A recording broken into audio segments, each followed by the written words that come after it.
In this little presentation, we're going to introduce the basic notions of constituents and how we can test for them, what we call constituency tests.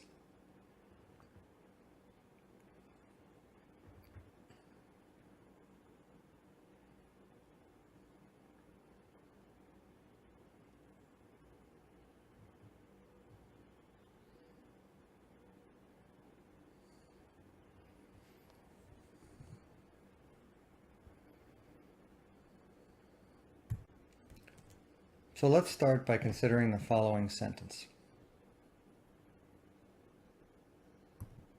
The doctors treated the patients. What we can see immediately in this sentence is that there are 5 words: the plus doctors plus treated plus the plus patients. So this refers to what we've talked about before, the notion of the linear order of words in sentences. The same reason that dog bites man is not the same as man bites dog is because the patients treated the doctors isn't the same as the doctors treated the patients. But there's something a little bit more important that becomes visible when we think a little bit more deeply about this sentence. What we can see when we think about this sentence is that we can replace the doctors with a single word. We can replace it with the pronoun they. So we can say, they treated the patients. Maybe even more interestingly, we notice that the pronoun they can't just replace the word doctors.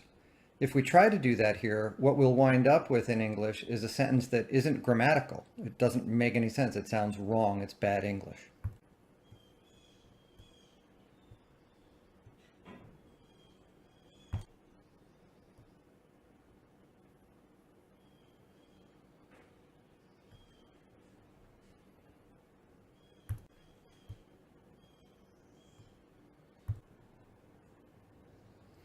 What's of interest to us here is this.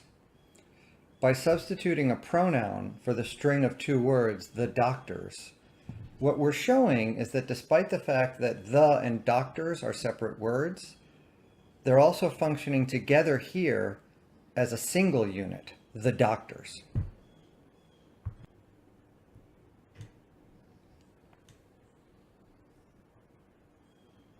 This is what we mean when we talk about the concept of constituents within sentences.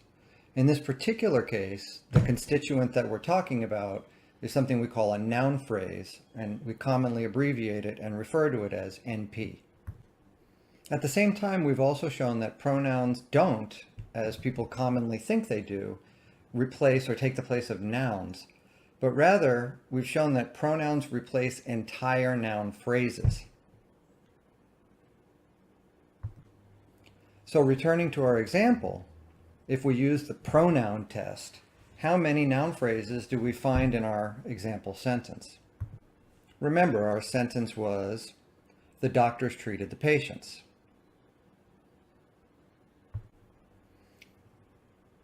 When we look at it, what we see is we get 2 possibilities here, actually a third, but we get they treated the patients, where they can replace the string the doctors.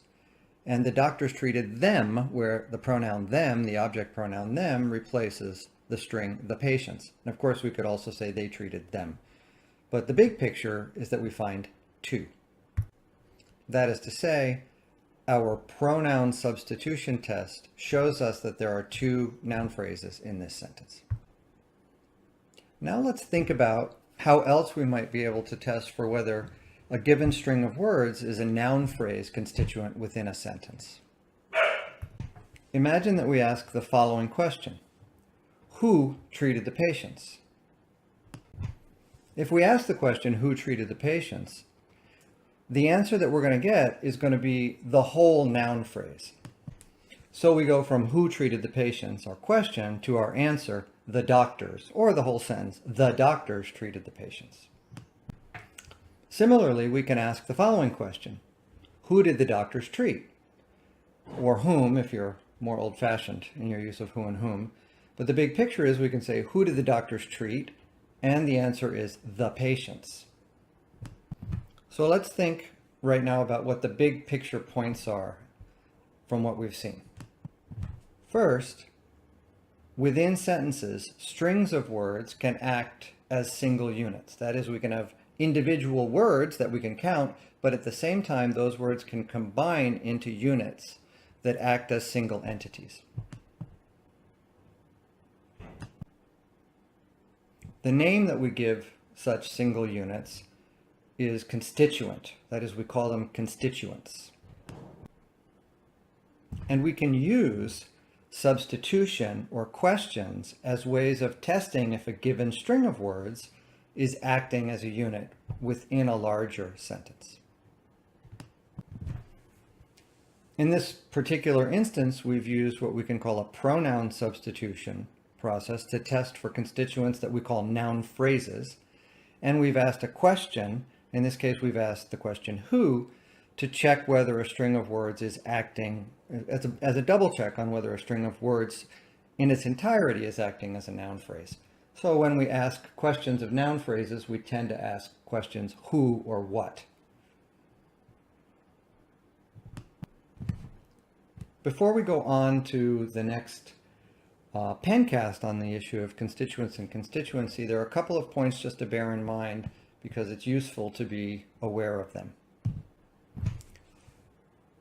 One of these is that although we've defined constituents as strings of words that act as a single unit, there are instances in which a single word can be a constituent at the larger phrasal level. So for example, think about a sentence like, most people hate mosquitoes. If we do the pronoun test, we can create the sentence, most people hate them, where them refers to mosquitoes. One might think, if you looked at this, that the pronoun is replacing a noun, but what's really happening is this is something called a bare noun phrase, and that it isn't modified. It doesn't carry an article. It doesn't have a quantifier like some. Most people hate some mosquitoes, or it doesn't have an adjective modifying it like most people hate noisy mosquitoes. The single word mosquitoes is at the same time a word and a phrase. It's just a phrase at the kind of minimal level of word count that you can have, which is one word that is also a phrase. And we see stuff like this all the time. If you say things like, I like wine, wine is a single noun, but it's also acting as a noun phrase. Okay, so that's just something to be aware of, that you can have a constituent phrase in a sentence that is one word long. But the more interesting thing that we're looking at is that multiple words can form single constituents. That's the thing that's less intuitive for people. And again, we can see, kind of returning to our mosquito example, we can ask the question, what do most people hate? And the answer is mosquitoes.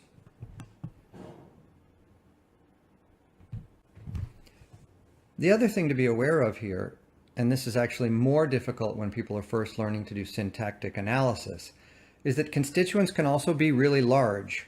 So for example, let's think about the following. If we have a sentence like, the 3 boys that lived down the street from me skipped school, we have to ask ourselves, can we use this pronoun test to see whether a large chunk of that sentence is actually a single constituent? If we look at the first example here, we can replace the entire noun phrase with they, and we get a really short sentence, they skipped school.